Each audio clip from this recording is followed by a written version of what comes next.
সবাইকে শুভ নববর্ষ জানিয়ে আজকের বাঙালি আনা মতে বাঙালি স্টাইলে একটি থালি নিয়ে চলে এসেছি। ফার্স্টেই দিয়ে দিলাম কাঁসার থালা, কলা পাতা, লবণ, সাদা ভাত, তারপরে দিয়ে দিলাম চাকা চাকা করে কাটা টমেটো, দিয়ে দিলাম এক টুকরো গন্ধরাজ লেবু আর একটা কাঁচা লঙ্কা, যেটা খেতে ভীষণ ঝাল, যে খাবে সেই বুঝতে পারবে।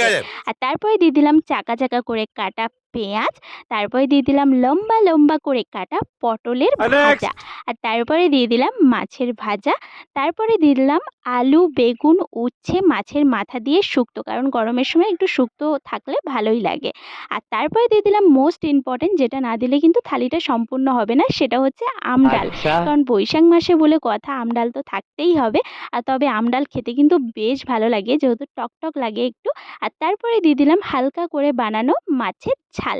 আর থালির রাজা বললে চলে যেটাকে, সেটা হচ্ছে মাটন, সেটাই দিয়ে দিলাম। মাটন খেতে তো আমি প্রচণ্ড ভালোবাসি। হ্যাঁ, অনেকে খেতে চায় না, কিন্তু আমার কিন্তু প্রচণ্ড ফেভারিট মাটন।